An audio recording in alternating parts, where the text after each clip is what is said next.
Hello everyone, and welcome to the second chapter of the second version of the lecture series True Dhamma Following in the Footsteps of the Buddha. My name is Dr. Florian Lau, and today we will continue where we left off last time, namely with the interplay and the different domains of Buddhism and science that I want to separate very clearly in this lecture. But first, a short overview. The first thing, and this very likely only happens in this lecture part, I will give you a few meditation studies.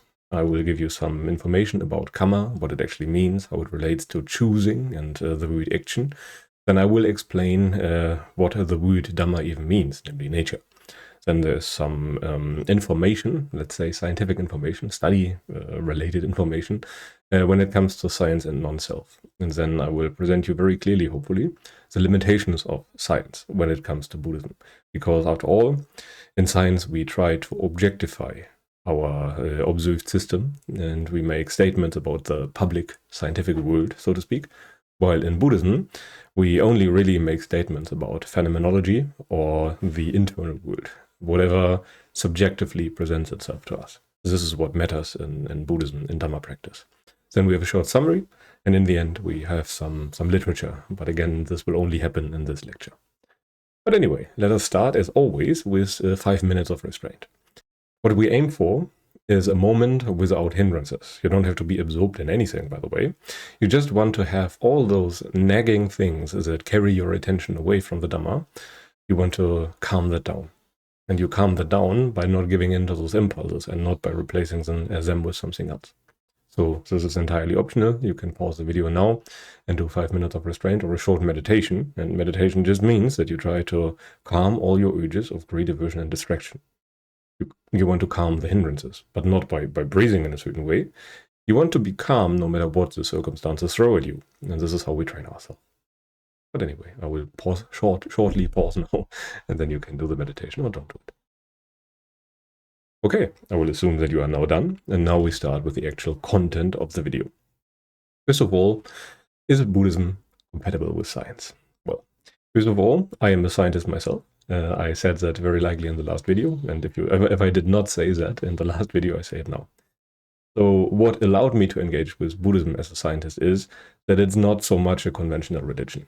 It's not the same as many of the other religions nowadays. I will not say that I was an atheistic person, but I will say that I was an agnostic person.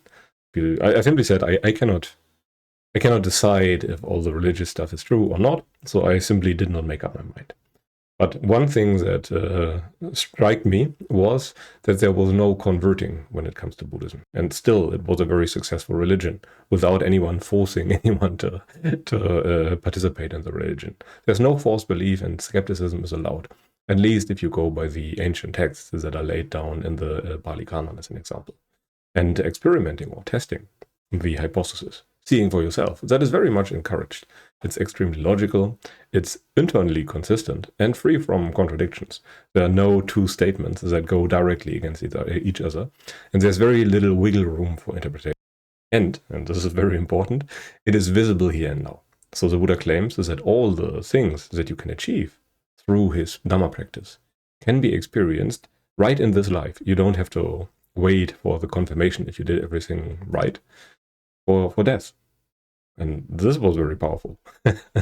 I need the confirmation right here and now. I'm a very immediate person, and I'm not willing to take such risks. If someone tells me, yes, you will go to heaven, but you have to die for that, pretty much you have to wait, you have to live an entire life in a most perfect way, and then in the end, you will get the confirmation if you did everything all right. Well, that's not good enough for me. For some people it is, and it's perfectly fine, by the way, but for me it is not. So I decided against that and pressed on. I'm a born Christian, by the way, but I decided to be a Buddhist. And yeah, in the end, I will say now that it's more of a philosophy, but you also have to take that with a grain of salt. So it's more of an existential philosophy, so to speak, that is all about your conduct, the way how you behave. You want to fix all of that. It's a practice in the end, but the character that is often portrayed to the outside is more that of a dry philosophy without those classical religious elements. And in the end, the Buddha invites you to see for yourself. He does not say only this is right, only that is right, or anything like that. He says practice like this and see if it works for you. And there's no money in it for monks, which was also a very important aspect for me. When it comes to cults, certain religious groups or groups of people, spiritual groups usually, they can be cult-like. But it's almost always the case that someone gains something from the entire thing. And this is not true at all for Buddhism. There's nothing in it except for food. And food is really not a big deal nowadays, at least. Yeah. And then there were also a lot of studies that were proving the benefits to me, or at least that tried to prove some benefits. Those are not necessarily related to the true Dhamma practice, but still, at least initially, they helped convince me to give the entire thing a go. And let us now have a look at some of the more common misconceptions about the entire thing. We'll do that in the form of meditation studies. First of all, there are some worldly advantages, as I like to call them. Those are not necessarily directly related to the Dhamma practice as displayed by the Buddha, but those are some studies that I could collect when it comes to very mundane, very worldly benefits. Some of those are also otherworldly or world transcending, but for the most part, those are the benefits that you get from conventional modern meditation practices. And in the end, you also get most of those from the Dhamma practice that the Buddha described. This is why people do that. So in essence, this might be meditation for self-improvement purposes, but if you do the real kind of practice that the Buddha laid out, you will also get those as a byproduct. It's just that you do not value them as much. And the first thing that comes to mind is that meditation increases your concentration capabilities. And this just means that you are not as distractible as before. If you learn to, and this is, by the way, a very, very general pattern, if you learn to endure the pull of the senses, if you learn to endure the pull of your emotions, then you cannot be as distracted as before. Because what distracts you is usually that there's something more interesting going on. And once you have learned to deal with those impulses that pull your attention left and right, then you will obviously be more concentrated. Then all the things in the world will be, well, equally relevant, and there are no more things that are more relevant than others. As a result, it also increases your memory capacity. Because again, not remembering something or forgetting something would be a form of distraction. And that form of distraction, once it's gone, you can remember pretty much at will, or your memory capacity will be greatly increased. It reduces addiction and increases your discipline. And this is more or less tautological. Your discipline has to improve when you do things that require discipline, as in going against your emotional impulses. And this is also true for the reduction in addiction. And addiction is basically an uncontrollable urge to take something, to take some substance, to create some experience of the senses. And once you learn to go against it, well, your worldly addictions also have to fade. Then meditation also slows down the mental and bodily aging processes, which was very interesting to me at that time. Because I thought many of the older people that I knew had a very slow mind, and I did not want that to happen to me. And I also wanted to have a long life. And both things are products of the practice. But again, it's more of a byproduct, I would say, as you reduce or remove the obstacles to good mental health, to good bodily health. And if you remove all those things that speed up your aging process, it will look like you have slowed down your aging. But what most people simply do is speed up their aging so that they will die rather early. It also decreases stress and strengthens the immune system. And again, if your immune system is not preoccupied with other things, if you are not stressed all the time, there's lots of available resources that you can put to good use, even your mind and your body alike. So if you don't actively sabotage yourself, then you will have great capacity for other things at hand. And it also leads to internal peace. This is more or less the chief goal of the practice. And I would say that this is only really true for the Dhamma practice as explained by the Buddha in the suttas, and not so much by the modern kinds of Dhamma practice. Yes, there is a certain degree of inner peace that you can attain simply because you have found a greater object of pleasure, a greater source for pleasure.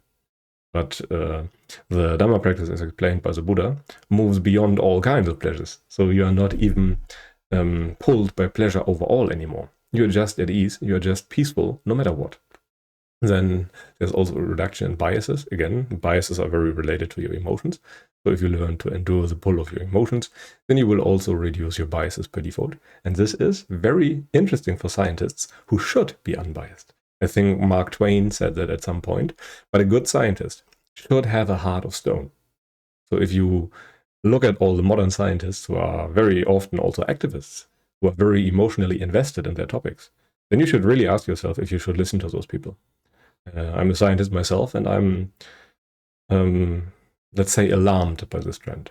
Because if you start doing science under the influence of strong emotions, then the results will be emotionally colored. And whatever you produce in terms of results is very likely not true, simply because you have added your emotions to the equation. And I would be very careful when it comes to that. So this is very, very important. And this is especially important when it comes to all the modern political, even climate things. I would be very careful when it comes to that. And I would always look for the emotions or the emotional susceptibility for the people in question. This is true for finding good Buddhist teachers, where you should also watch the greed and hatred of a person, the lust and the aversion. And if the person has not displayed strong greed or strong aversion for a very long time, they are likely a very good teacher, according to the Buddha. And the same is also true for scientists. The more emotional a person is, at least from the Dhamma perspective, and also, interestingly, from the scientific perspective, the more likely it is that they are wrong. The stronger the emotions, the more likely it is that they are wrong. Because strong emotional susceptibility means that we want to change reality as it is, as it presents ourselves. We are not content with as it is. And as a result, we will move in directions that move us away from the truth. And the way reality really is kind of the truth. And when we are looking for that, it would be good if we do not add too many emotions to the equation. And then we have a reduction in insomnia, depression, and anxiety. Again, those are all emotion-related aspects of your life. So when you have a very strong, if your emotions have a very strong pull on you, then you can get into such downward spirals, and I would be very careful with that. And then in the end, we have an increase in energy. And again, this is related to virtue, restraint, emotional control, so to speak, because what has us left with little energy is usually the fact that we have something better to do. So we always have to chase something, and this requires energy, going after the objects of our desires. And if we don't do that, all that energy that is now left over can be put to good use. And in summary, the Dhamma practice, even the mundane kind, is among the best things that you can practice to get things done. And if you really practice the Dhamma, then one of the byproducts of that will be that you can be pretty efficient and pretty good at basically everything that you put your mind to.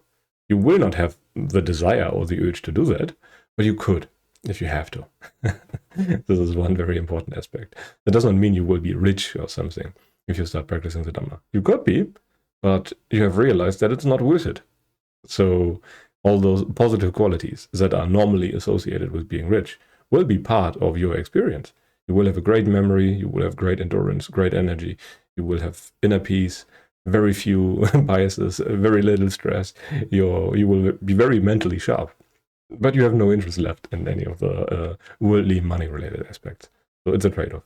The good aspects come at the expense of no longer wanting any of that.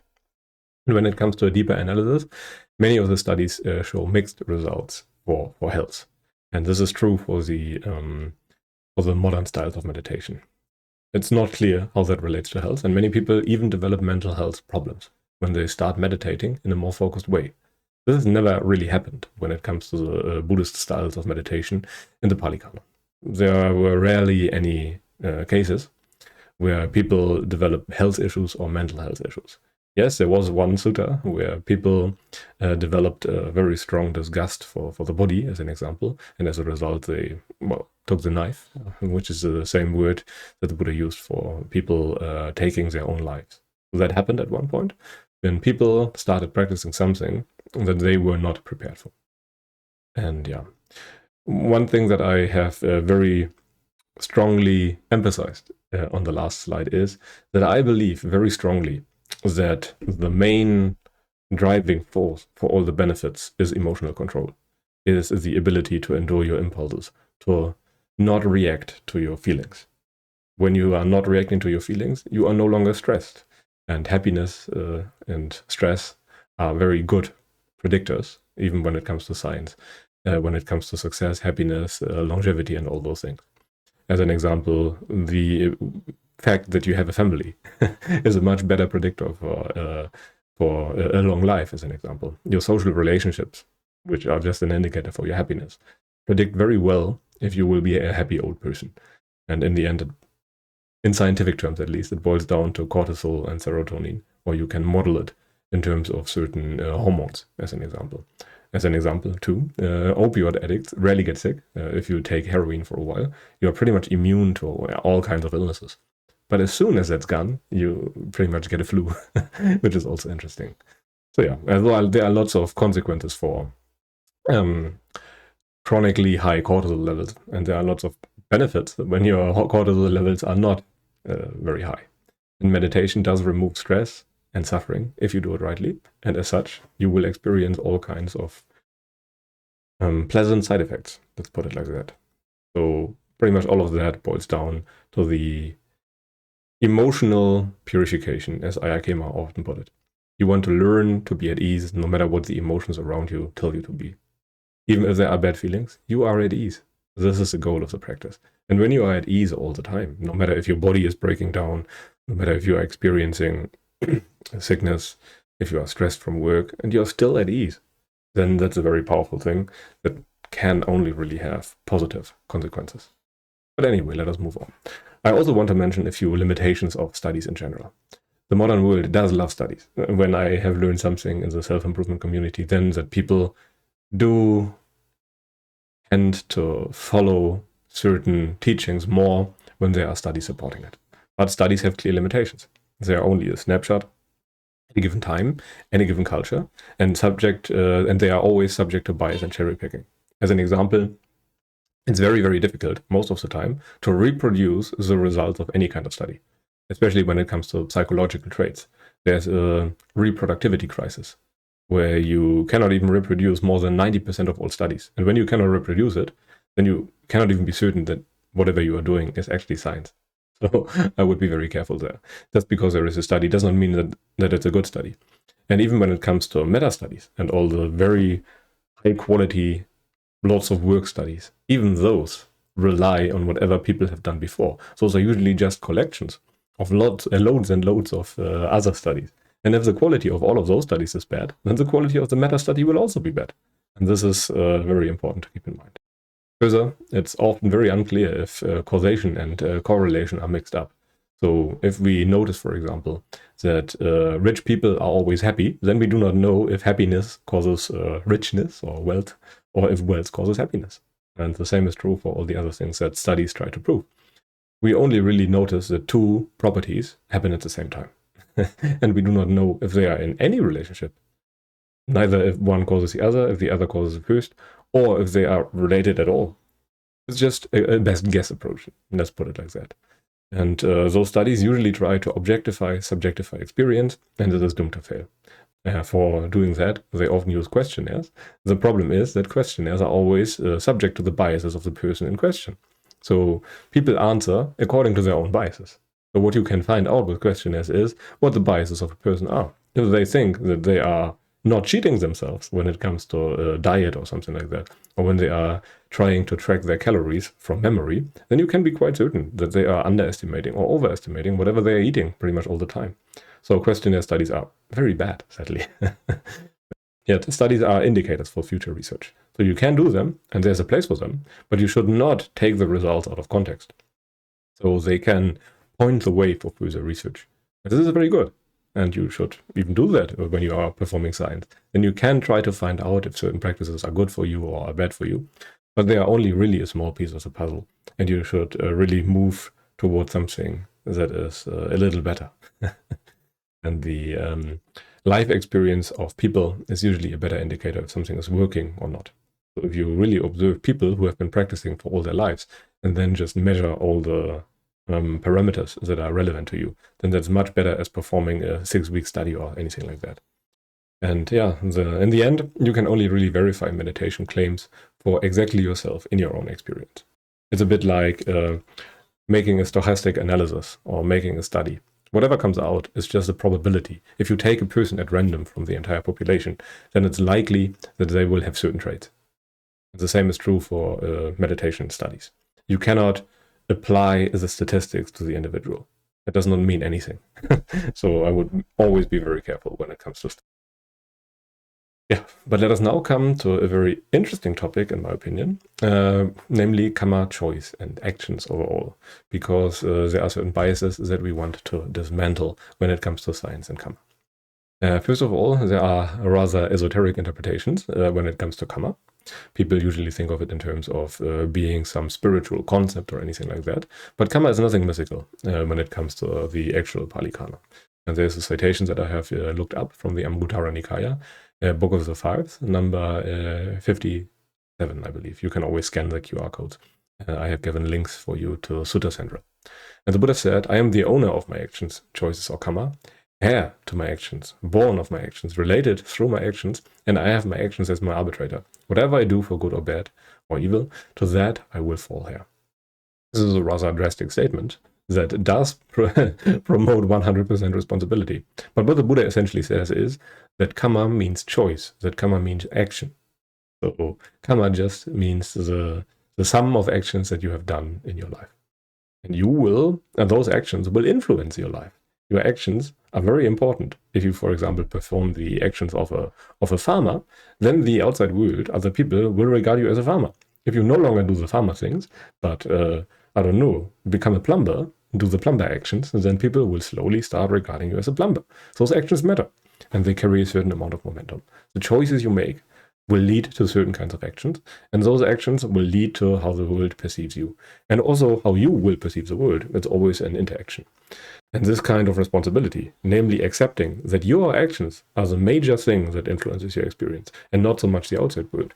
This is very uncomfortable at first, but it can be very liberating, because it means that you have a real influence, and that you can actually eradicate, for example, suffering from your experience. Why? Because you can influence this. And everything you influence is kind of under your control, and everything that is under your control can be changed by you. Environment and circumstances have an influence, but your choices also have an influence. And I would argue that in Buddhism, the personal choice is more important than anything else. You choose your environment in the end. You can choose whom you spend time with. You can choose where to go. You can choose all those things if you really wish to. But in the end, you can very much change your circumstances for the better. And then you can pick environments that are good for you. Radiate towards people who are beneficial for you. Spend time with groups of people who are good for you. That's something that you can do all the time. But it requires a certain degree of training, a certain degree of self-honesty, and it requires lots of other personal qualities that are very good for you. And then there are different meanings when it comes to karma. There are, for example, the two words karma and karma. And those are just from two different languages. The first one is from the Pali language, and the second one is from Sanskrit. As far as I understand it, the Buddha spoke the Pali dialect, and I like to use the language of the Pali Canon more than I like to use the Sanskrit. And the intuitive meaning for many people is when something bad happens, it's just karma. And this just means, if I would translate it, this is the result of your actions. You have brought this onto to yourself. And a really fast response of that kind would be instant karma, which is a slang term from younger people. But in the end, it's just a universal law, according to the Buddha. It's like gravity. If you do something, if you do some action with the body, then it will have consequences. Some actions have good consequences, some actions have bad consequences. And in the end, they will bear fruit. Not all of them. Sometimes they will never bear fruit. But overall, they will very likely bear some kind of fruit, influence your experience in some way or another. And actions or choices should not be misunderstood in Buddhism as something momentary. A choice has to be upheld for the entirety of an action. If you don't choose to continue, I don't know, cleaning your bathroom or something, then you will stop at some point. For the entirety of the act of cleaning the bathroom, that choice or that inclination has to be present in the mind. It's not that you make such a choice in the beginning. It has to be there all the time. It has to be maintained. And in the end, the Buddha even said that humans are just piles of choices. This is what we are. And it's the only thing that we truly own. The only thing that will even influence first our future, and then even our future rebirths, if you choose to believe in that. But there are also different types of karma. The action is ever present, as an example, unless enlightened. The Buddha even said that the Arahant has put down the burden of choice, put down the burden of karma. And the actions last as long as the choices are present. And karma bringing fruit is not just that the action is done, it's also that the action is done, but it may also be that a certain action is associated with certain side effects. Things that you do in life usually don't have just one consequence. They tend to have lots of consequences. So oftentimes circumstances have to be right, or there's a certain setup necessary for karma to bear fruit. And choices can lead to liberation or lead you away from liberation. One type of choice that leads you to liberation is what the Buddha would call wholesome, and choices that lead you away from liberation is something that the Buddha would call unwholesome. And the past choices can, for example, pair us very much with the disagreeable. And then there's one last type of choice, and this is a type of choice that leads to the end of choosing. And this would be the special neutral type of karma that the Buddha mentioned. And it can help to think of choices overall, or karma overall, as the ability to say no to things. And this is very important. And again, it promotes responsibility. And that promotion of responsibility is something that we should do. It's very important that we take up responsibility for all our actions and for all the things that happen in our lives. If we don't do that, then we cannot change those things. In reality, we have that influence. We don't like to have it. It's much more inviting to blame other people, to blame the circumstances, to blame the significant other, to blame this or that, to blame politics, which is a very, very popular scapegoat. But in the end, the main person to blame is us. And this is a very, very important statement. So whenever you can, try to take responsibility, even for things that are not necessarily your responsibility. In that regard, it's better to overshoot a bit than to say, for example, that it's definitely the environment, or it's definitely the government that is to blame, or definitely my significant other.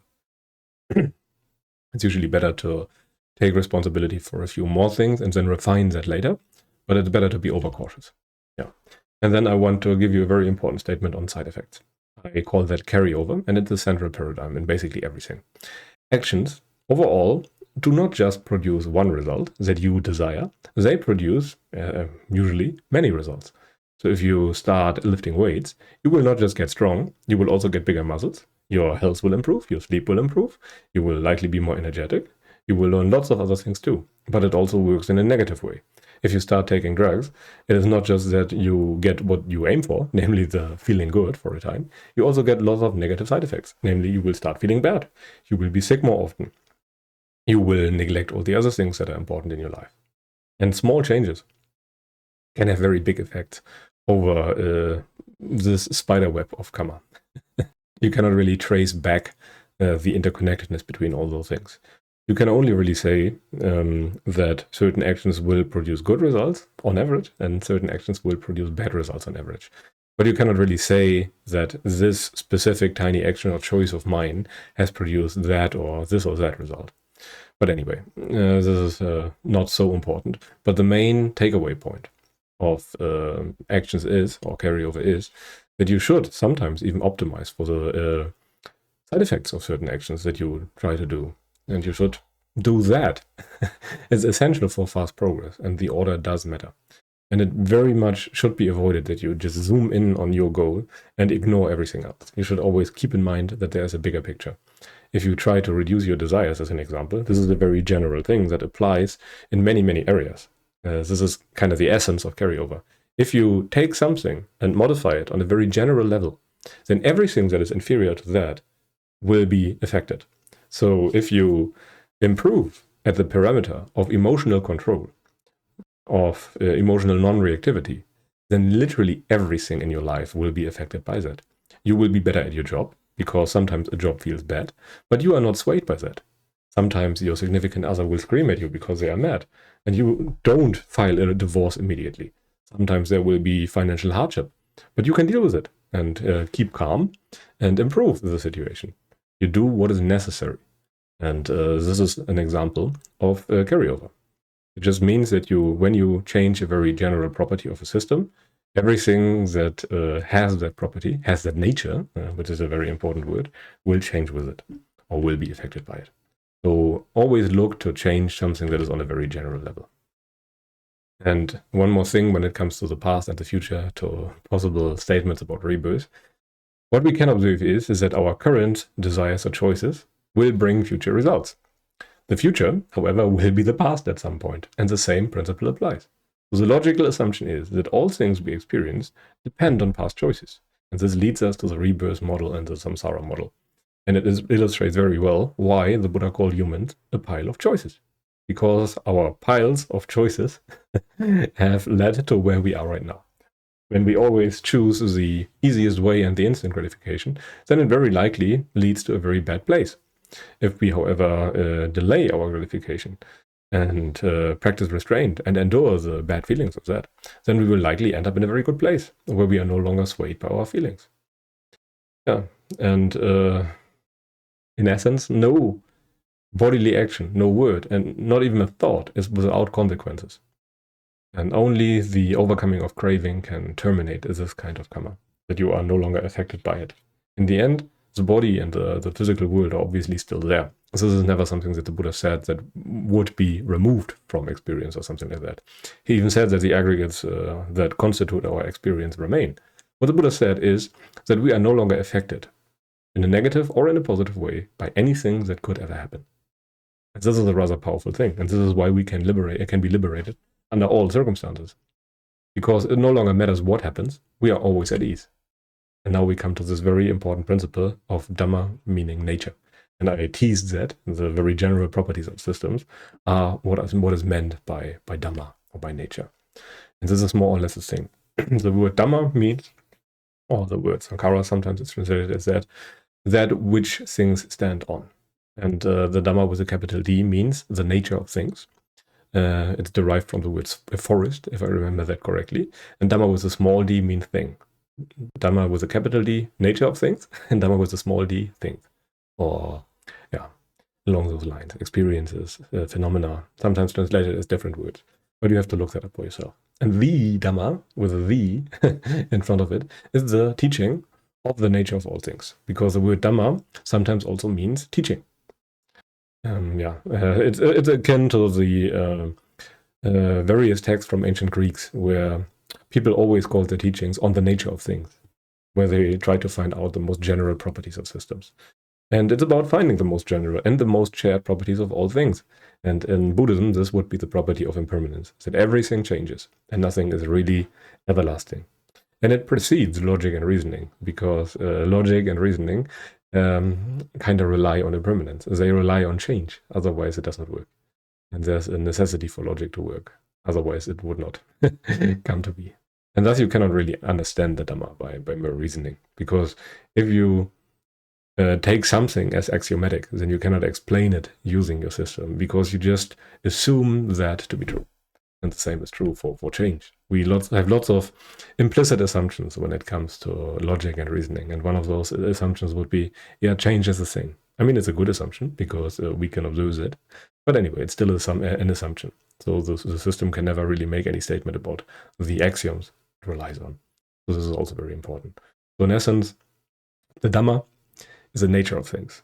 The nature of things is a property that all things have in common. So all things in this regard would share the property of impermanence. And you can also do a short exercise. You could imagine if you have ever seen leaves or trees before. Would you be able to recognize a leaf as a leaf if you have never seen one? Well, that would not be possible. The word leaf describes the essence of all possible leaves, the similarities that they share. And in the same way, the Dhamma describes the nature of all possible things we could ever perceive through our senses, through any experience that we have. The Dhamma describes the characteristics of all things that all things have in common. And the Buddha describes, as an example, right attention, wise attention, womb attention, as attention directed to the womb of experience, to the cause of our experience. And this type of attention concerns itself with the understanding of the nature of things and not the specifics. And this Dhamma practice that the Buddha laid out is all about this kind of specific property, this kind of non-specific properties, this general properties that all experiences share. And we want to train ourselves in a way that we more or less automatically guide our attention towards that. This is also very important. And I like, because I'm a computer scientist, to compare that with programming languages. There are certain programming languages that work object-oriented. They model the real world by certain objects. If we have a car in the real world, then we can, for example, use a car object in our programming languages. Then we just write down all the important properties of cars or buses. And we might, for example, notice that both of those things have something in common. Namely, that they are riding on a number of wheels, that they have a motor, and lots of other things. And then you can generalize a bit and think, oh yeah, they are both vehicles. And then you make a more general object that shares those properties between cars and buses. They are all man-made, so there are even more general properties. And you can fast forward a bit, and in the end, everything, you notice, has a type object. All of those things are objects, or all of those things are experiences in the end. Object is the nature of programming languages in that sense, and experience, or impermanence, is the nature of experience. Impermanence is the nature of all things we ever have, currently will, or ever will experience. This is kind of important. Our experience always converges in the here and now. And I like to explain the entire concept using a Venn diagram. In the middle, we have, for example, something like lifting weights. And lifting weights has lots of other properties that are also relevant, like regeneration. You have to eat enough, you have to eat the right things, you have to sleep, you have to perform the right technique. There are lots of other things that also matter. There's overloading. You have to you have another more general pattern. You have to do a little bit more each and every time. You have to also manage your caloric surplus a lot. And in the end, we have this damn stress and cortisol again, which is just another term for you have to be happy. You have to learn to enjoy your emotions. So this is on a very general level again. And it still affects the weightlifting characteristic here. So if you want to get good at weightlifting, you also have to get good at controlling your emotional impulses. If you want to get good at anything, really, you also have to take this nature of success, so to speak, into account.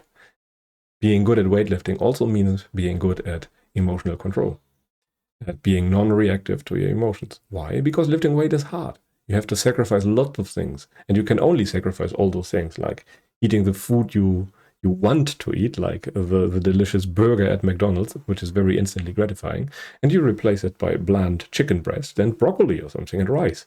This requires lots of emotional control. The same is true for regeneration. Lots of people want to go out and party, but if you want to get good at weightlifting, you can no longer do that. You need your sleep, at least if you want to do it on a sufficiently high level. And you have to put in lots and lots of work on your technique so that you do not get hurt. All those things are very relevant, and all those things rely on overloading a bit. They also rely on a caloric surplus, and they also rely on your emotional control. In the very end, it's all about emotional control. And this emotional control, as we learn later, is what virtue more or less is, or what virtue in Buddhism concerns itself with. And if you cultivate right attention, which could also be called context awareness, or awareness of the background, or source attention, womb attention. The Buddha called it womb attention, and I like that word the most, yoniso manasikara. And it kind of means what things are determined by. Source attention. What things rely on to exist. And that's an overarching theme, or what can be checked against. You could ask yourself the question and let it do it in the mind, and the mind will try to find relating information to something. And the more general the context, the closer we come to the nature of things. Again, this is all about generalizing and abstracting, finding properties that more and more things share, that more and more things have in common. And mindfulness, in that context, just means not ignoring the context or the source knowledge that could be there, not ignoring or forgetting the teaching. I mean, mindfulness just means remembering. And when you apply that to the teaching, or to the context of the teachings of the Buddha, then it just means not forgetting what the Buddha has taught you. This is the simplest, in my experience, explanation, and the least contradictory explanation of what mindfulness really is. Yeah, and in the end, we can only know those things.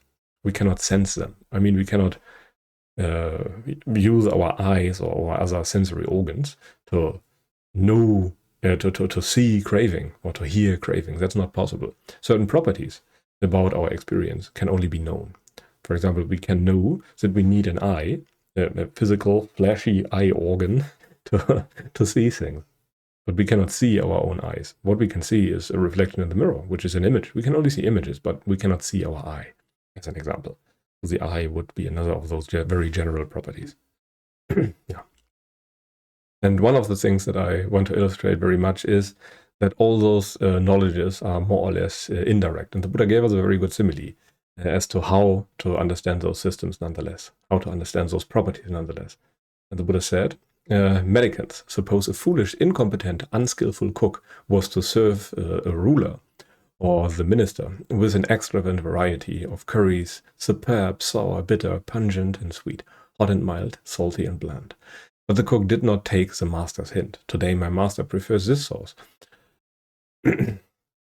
Or he reaches for it, or he took a lot of it, or he praised it. Today my master preferred a sour sauce, a bitter or pungent or sweet or hot or mild or salty sauce, or he preferred the bland sauce, or he reaches for the bland one, or he took a lot of it, or he praised it.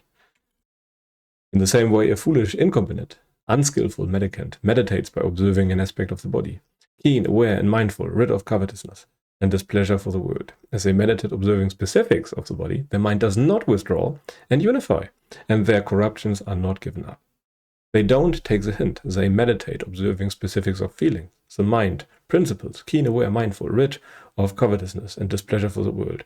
As they meditate observing specifics of principles, the mind doesn't withdraw and unify, and the corruptions are not given up.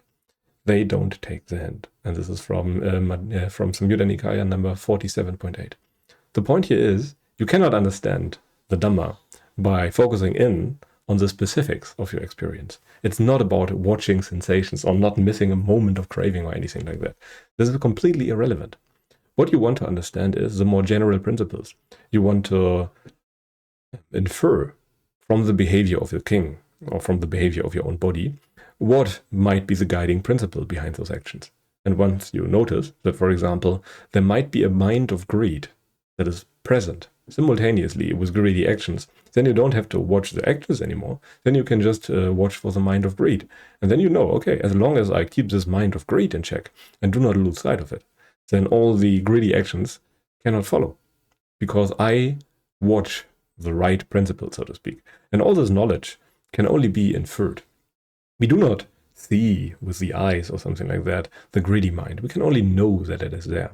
In the same way that this cook, as an example, has to infer the state of the mind of the king, ruler, or minister. He does not know the mind of the minister, but he can observe the actions closely and infer what the king really wants. If he takes more from the salty curry, well, then he likely wants salty things right now. So he can infer this knowledge, and this is very important. He can know, but he cannot really see this. He cannot see the preferences of the king. And in the same way, we cannot see the preferences of our own minds, but we nonetheless have to learn to know that they are there and what they are. And let us now come to a bit of more science on non-self, because people often try to study the principle of non-self that is explained in Buddhism using science. And again, science is about objective reality, whereas Buddhism and Dhamma practice is about subjective reality, about subjective experience. And humans have little control over their actions, and lots of that happens automatic and in reaction to feelings and sense inputs. The problem is, feelings and sense inputs are very subjective properties. Those are not things that you can objectify, really.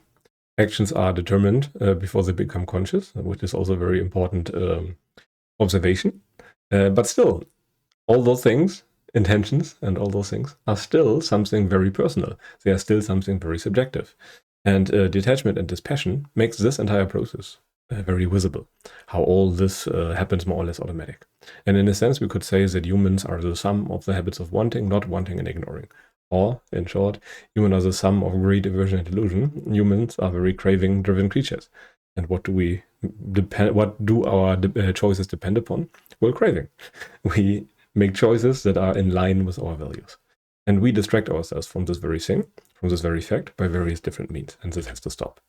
And there's a lot of research on non-self. The Buddha equates, for example, self with control, ownership, externalness, sameness. And this is very important. Before we can understand what non-self is, we obviously must understand what self is. Otherwise, it does not make any sense. And this is kind of important. Self is really the ruling agent. Control is what we need to get what we want. Without the body that we can control, we cannot attain any pleasure. Our body is our tool to get pleasure. It's very important. And this requires ownership, control, externalness, and sameness. we also think that the pleasure always happens to the same entity, that the person who sits behind our eyes is always the same and experiences the pleasure. And there's much research on consciousness and all those things by, for example, Susan Blackmore, but many other people too. There's, for example, a book that I read very early on, Why Buddhism is True, by Robert Wright. It's not very scientific in the very strict, rigorous sense. It's not hard science, it's more popular science. But in the end, the result is kind of always the same. What we observe is that the mind more or less reacts to good and bad feelings, more or less on their own. Suddenly there's a mind of greed. Suddenly there's a mind of lust. Suddenly there's a mind of hate. And each of those minds with lust, minds with hate, is a mode of operation. And this was very useful, very likely in an evolutionary context, but it's a fast heuristic. It's not always right. The brain scans, and brain scans reveal that actions and intentions happen in advance, so to speak. We can do that, but in the end, we can always say no. There's always the contradiction in the background that people think they can actually make the very external processes, external to our sense organs, visible. But in the end, all we have is experience of X. We have experience through the eye, experience through the ear, nose, etc. And it does not matter what kind of instrument we use. In the end, we look at the results of the instrument. Those two are seen with the eye, heard with the ear, felt with the body, etc. We cannot circumvent this.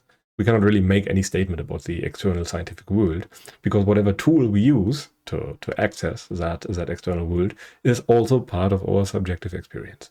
And this is kind of one of the key differences between science and Buddhism. And yeah, scientists do understand certain things about our behavior, about the natural reactivity and all those things, but they are totally not liberated from suffering. And in the vast majority of cases, they are not wise at all. They are very emotionally reactive. Again, I'm working as a scientist, and what I can observe in many of my colleagues is that they might be non-reactive in one area of their lives, namely in their job, but in all other areas, they are freakishly reactive. And I would even say that they are more reactive than the average Joe on the street. And this is the opposite of wisdom. So science does not guarantee you that there will be any wisdom arising in you. And this is rather strange, because they have obviously seen that there is something like non-self, right?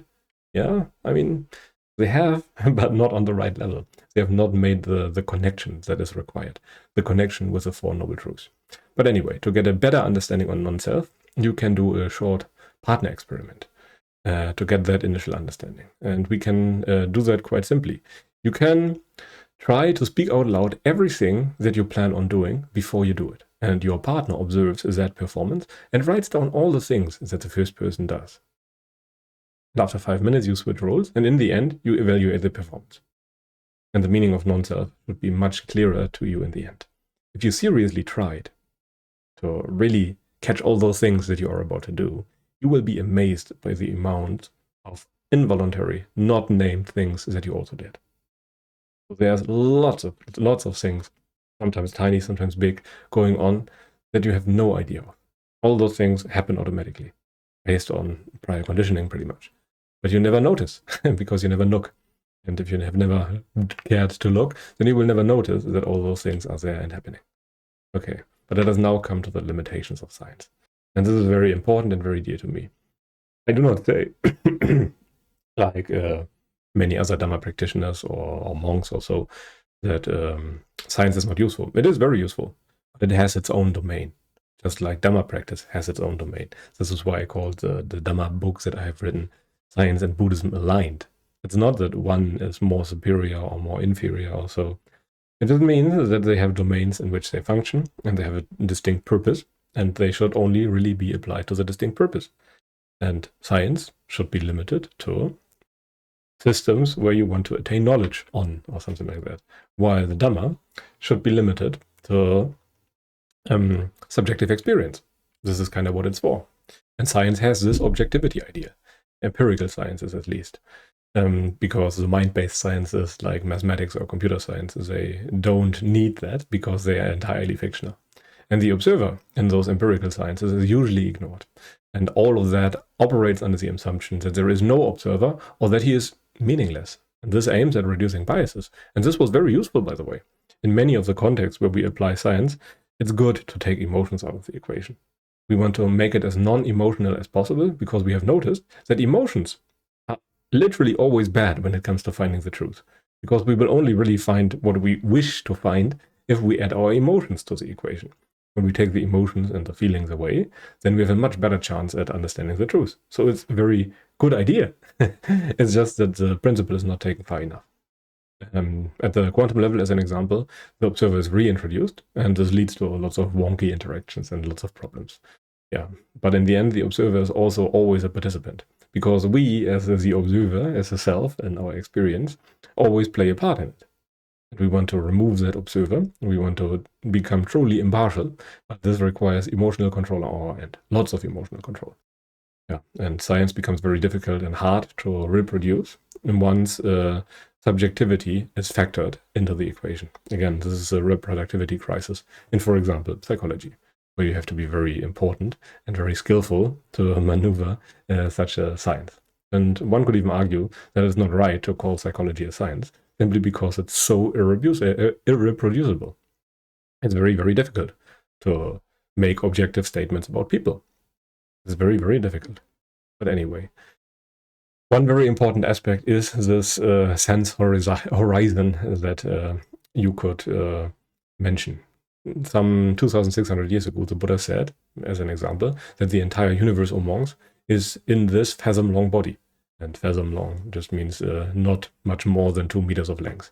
Everything that we experience, everything we perceive, comes in through the 6 senses. Light, sound, touch.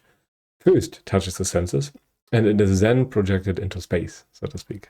What we have is experience. We have images that we see, we have sounds we hear, we have tastes, we have all those sense inputs.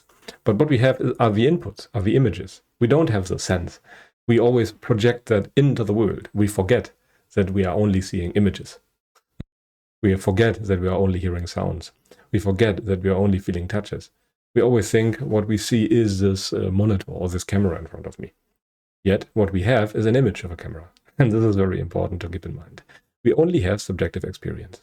And what is beyond those senses is forever unknown and forever unknowable. It's like trying to find out what is inside of a black hole. Everything is already part of arisen experience as a whole. No matter if we take a microscope to watch something, or a particle collider, or a telescope, it does not matter. What we see is images. And this is very important. Everything is part of arisen experience as a whole. And any thought about external is a thought that our mind sense throws at you. And yeah, it takes a lot of processing this. And you have, for example, the Plato's cave experiment. This illustrates this very well. There is a row of prisoners, as an example, that can only see the shadows on a wall in front of them. But behind of them, there is a fire, and there's a puppet show being performed, and there's a diffuse light coming into the cave. And all they can ever see is the shadows on the wall. They do not see the reality of the show or the people that is happening behind of them. They can only see shadows. And in the same way, we cannot see the real outside world if it exists. What we see is images of the eye, tastes for the tongue, sounds for the ear, etc. We cannot make assumptions about whatever is external to the senses. I mean, this is a very philosophical topic, but it's also very important because it illustrates very well that our subjective experience is so very important, because in the end, everything is subjective experience. And the one thing that clouds subjective experience the most is greed, aversion, and delusion. It's giving in to our emotional impulses. Those things lead us away from the truth. And in the end, you can think of it in terms of cameras. Imagine that your eyes are cameras. What do you see? Is there a delay between the object and the mental picture? Has it moved in the meantime?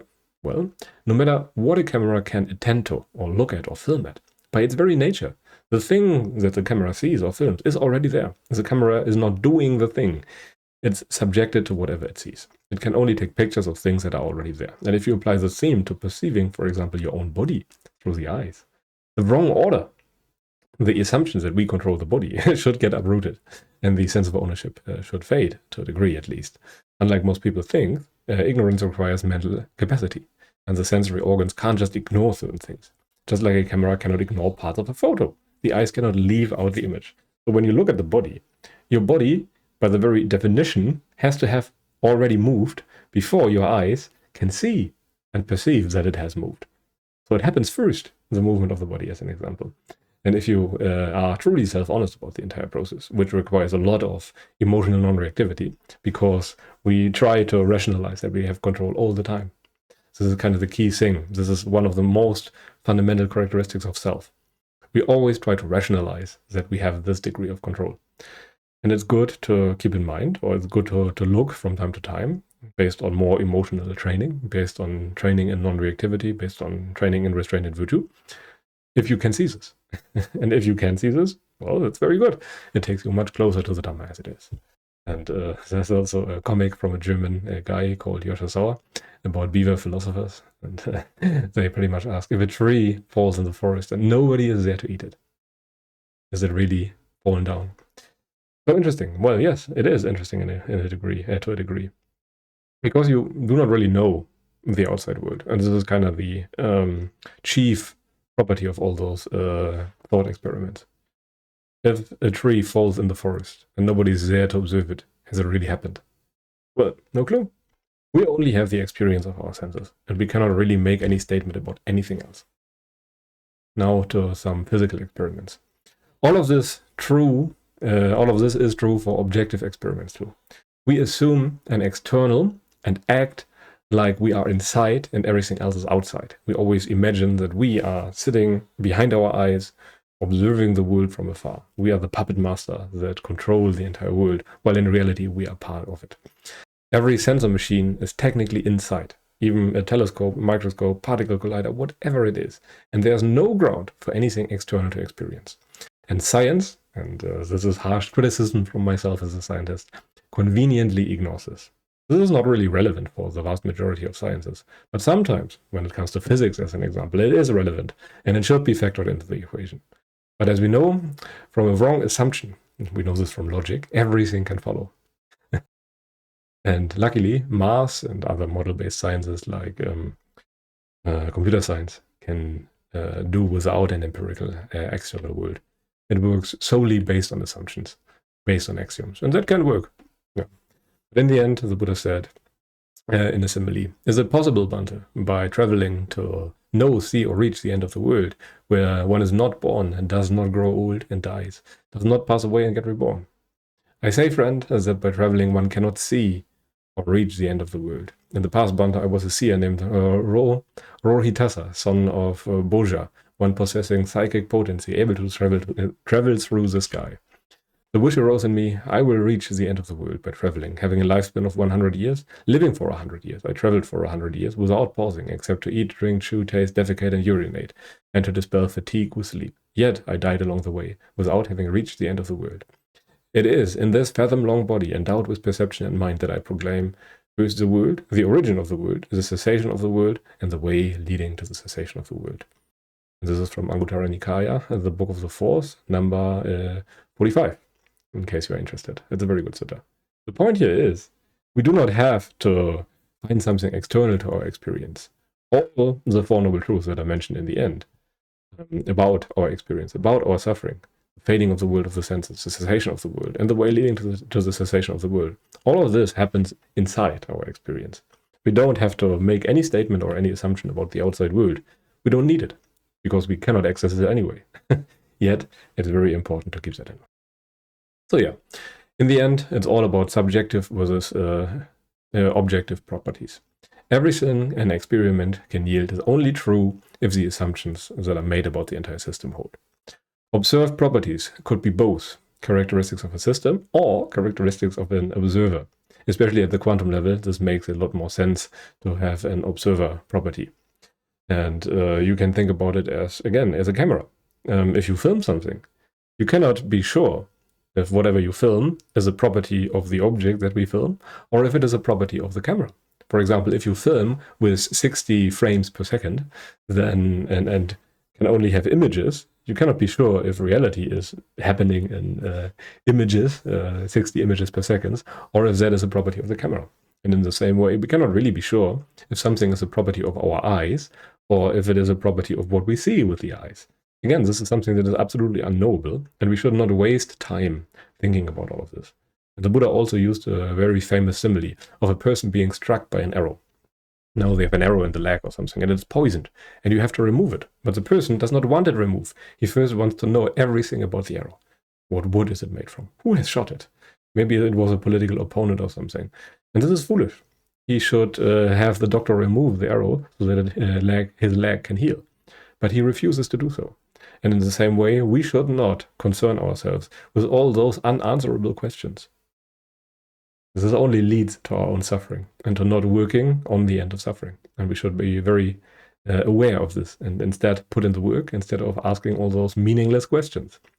Buddhism includes and transcends the science of the observer of the phenomenology. And we should always put in the work. The entirety of this chapter is pretty much aimed at that. Focus yourself on the things that you can work on, that you can know.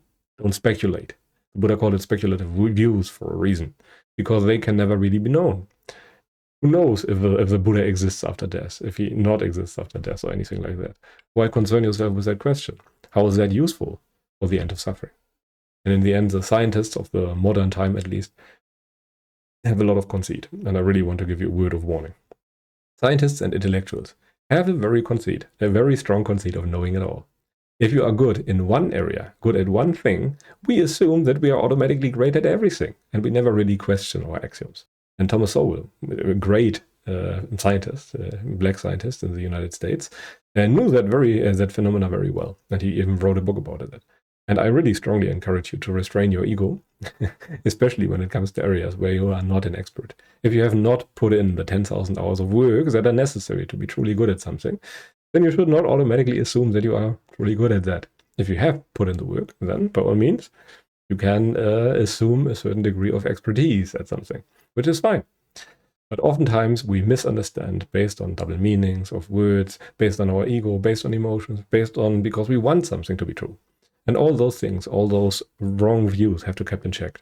We have to undo all those wrong views about ourselves and have to be radically self-honest. Many Buddhists are extremely rational and critical. Oftentimes we have biases and misconceptions, not them. We as scientists or people new to Buddhism.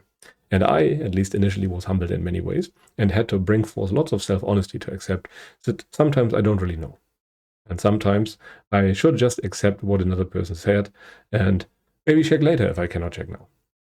The Buddha made lots of statements that I did not understand initially. But after a time, I came to understand them.